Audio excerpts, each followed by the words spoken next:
नमस्कार दोस्तों, आप सभी लोगों का स्वागत है इस आपके अपने चैनल लाइफ अनपढ़ पर। और आज हम बात कर रहे हैं कि लीगल एज ऑफ मैरिज क्या होना चाहिए लड़कों के लिए और लड़कियों के लिए। ठीक है, अब हाल ही में जैसा कि यूनियन कैबिनेट ने फैसला लिया है, जिसमें स्मृति ईरानी जो वुमेन एंड कैरियर डेवलपमेंट की मिनिस्ट्री में है, तो उन्होंने ये फैसला लिया है और उन्होंने कहा है जो औरतों की है, मतलब लड़कियों की शादी की उम्र 21 साल करना चाहिए। अब क्या क्या है, न्यूज़ में क्यों है ये, और क्या कुछ होना चाहिए क्या नहीं है, वो सब जानेंगे हम इस वीडियो में। तो बने रहिए मेरे साथ आपके अपने चैनल लाइफ। बात करें हम सबसे पहले कि इसमें अमेंडमेंट किया जा रहा है provision of child marriage act PCMA 2006 और पर्सनल लॉ का।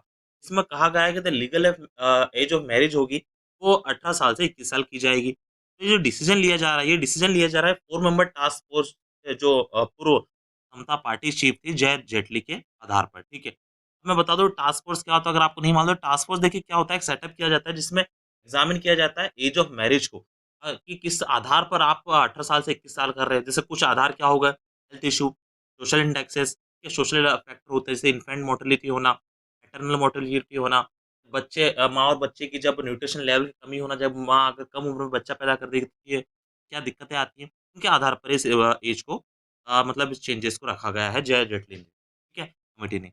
अब देखिए, बात करते हैं हम कि इसके बैकग्राउंड के बारे में बात करें कि सबसे पहले जो है, इस आधार पर मिनिमम एज रखी गई थी।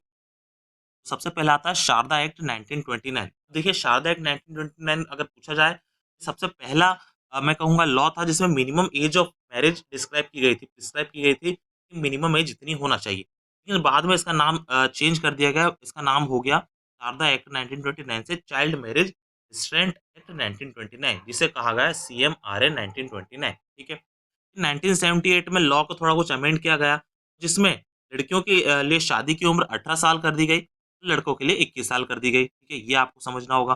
उसके बाद अगेन इसमें चेंजेस किए गए, उसका नाम चेंज कर दिया गया सीएमआरए 1929 से prohibition of child marriage act PCMA 2006। ठीक है, ये आपको थोड़ा जानना होगा बेसिक बैकग्राउंड के बारे में।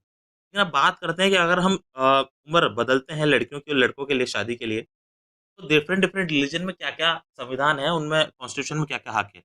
अगर बात करें हिंदू मैरिज एक्ट के तहत हिंदुओं के लिए, तो हिंदू मैरिज एक्ट 1955 ये कहता है कि 18 साल जो है लड़कियों के लिए मिनिमम उम्र में शादी है के लिए, और लड़कों के लिए 21 साल है। लेकिन वहीं हम इस्लाम की बात करें तो यहाँ पर कुछ एज डिसाइड नहीं है। यहाँ पर क्राइटेरिया ये कहता है कि जो भी माइनर अपनी जो प्यूबर्टी को अटेंड कर लेगा, वो वैलिड हो जाएगा शादी के लिए। ये मान लिया। लेकिन स्पेशल मैरिज एक्ट 1954 और prohibition of child marriage act 2006 ये कहता है कि 18 साल लड़कियों के लिए और 21 साल लड़कों के लिए शादी की उम्र तय है। अगर हम शादी की उम्र बदलते हैं, चाहे फिर वो लड़कों के लिए हो या लड़की के लिए हो, तो इन सभी लॉ को बदलना होगा, इन सभी एक्ट को बदलना पड़ेगा, चाहे फिर वो स्पेशल मैरिज एक्ट हो, हिंदू मैरिज एक्ट हो, prohibition of child marriage act हो, या फिर और भी जो शरिया कानून हो, सभी कानून को आपको बदलना पड़ेगा। ठीक है? अब बात करते हैं कुछ फ़ायदे की और कुछ नुकसान की। आपको मालूम है फ़ायदे तो बहुत हैं इसमें। फ़ायदे अगर बात करें तो वुमेन और चाइल्ड वेलफेयर का मानना है कि बचपन में जैसे या कहूँ मैं, अगर आप कम उम्र में शादी हो जाती है, तो अगर माँ और बच्चे दोनों के लिए खतरा है, क्योंकि कम उम्र में शादी होना, बच्चा जो होता है अंडर नरिशमेंट होता है, और आपको मालूम होगा कि इंडिया ऐसा एकमात्र देश है जिसमें कम उम्र में शादियाँ हो जाती हैं, उससे बहुत दिक्कतें आती हैं। ये कम हो जाएगा। उसके बाद जो उसकी हेल्थ पे और मेंटल वेलबींग पे जो डिफरेंट फ़र्क पड़ता है, वो कम हो जाएगा। उसके बाद जो एक जेंडर गैप है, ठीक है, एक वुमेन एम्पावरमेंट की अगर बात करें तो ज़ाहिर-सी बात है, जब लड़कियों की 18 साल में शादी हो जाती है और लड़कों की ज़्यादा उम्र में होती है, तो एक जो कम समय मिलता है लड़कियों को अपनी काबिलियत साबित करने का, उससे प्रॉब्लम होती है, तो वो नहीं होगी। ठीक है?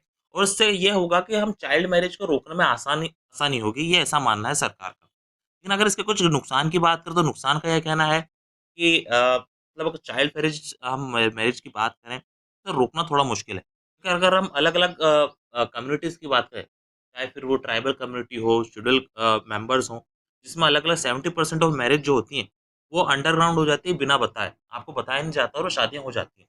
ये एक आंकड़ा निकाला गया था national family health survey NFHS 5 के दौरान, कि जो चाइल्ड मैरिज है वो ऑलरेडी डिक्लाइन हो चुकी हैं।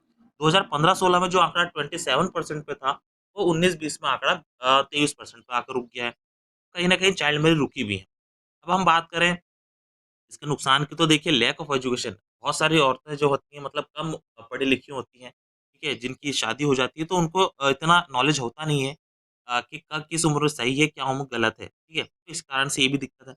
अब आगे क्या राहें हैं और क्या हम कर सकते हैं? देखिए अगर हम बात करें वे फॉरवर्ड की, तो सबसे पहले कि हमें स्किल ट्रेनिंग देना पड़ेगी, सेक्स एजुकेशन के बारे में जानकारी देना होगी। एबिलिटी ऑफ स्कूल ओपन करना पड़ेंगे, जिसमें हम लड़कियों के लिए कुछ ऐसे साधन संसाधन लाएँ ताकि उन्हें नौकरी और रोज़गार मिले, जिससे उन्हें शादी करना या उनके परिवार पर वो दिक्कत बोझ ना बन पाए। ऐसा होता है ना, बोझ में गलत शब्द हो गया, लेकिन कहते हैं ना गाँव में बहुत जल्दी शादी की जाती है कि उन्हें डर होता है लड़कियों की शादी के लिए, कहीं कुछ गलत ना हो जाए।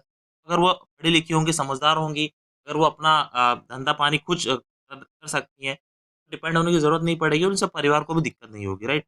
इसे इंक्रीज़ करना पड़ेगी, अवेयरनेस प्रोग्राम चलाने पड़ेंगे जिसमें कि आपको ऐज ऑफ मैरिज है, वो इंक्रीज़ हो धीरे-धीरे, धीरे, राइट? और ज़रूरी नहीं कि 18 साल में शादी हो, जब तक लड़की समझदार हो जाए, पढ़ी-लिखी हो जाए, अपने पैरों पे खड़ी हो जाए, वो शादी करे। ये थी कुछ बेसिक जानकारी इसके बारे में। उम्मीद है आपको समझ में आई होगी। अगर समझ में आए तो लाइक, शेयर, सब्सक्राइब करें। मिलते हैं अगले वीडियो में। धन्यवाद।